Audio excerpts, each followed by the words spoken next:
As the curtain came down on 2019, Zimbabwe continued to experience economic challenges that saw the populace having a rather troubled festive season.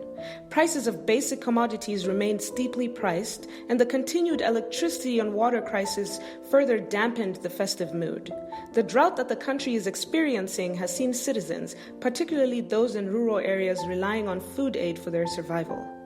During December, the distribution of food and other aid remained problematic, with a 22.7% contribution to the total recorded violations.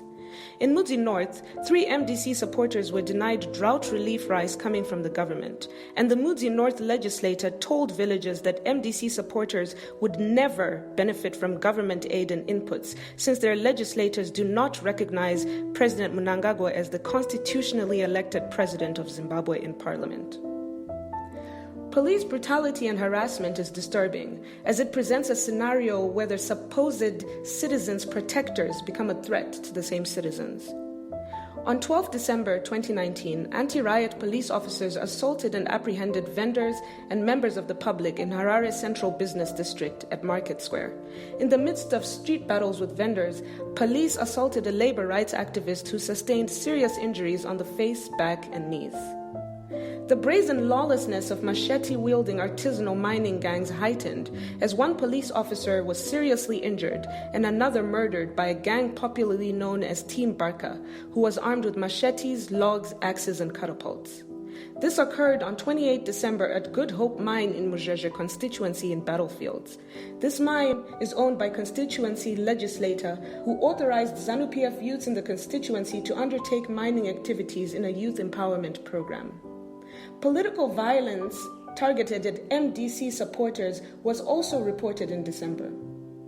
On the 1st of December in Chiwundura, 8 suspected ZANU-PF youths assaulted an MDC supporter in full view of his family. They accused the supporter of mobilizing villagers to attend an MDC rally and accused him of working with unnamed NGOs in Chiwundura, which they alleged facilitated community activities in collusion with the opposition party.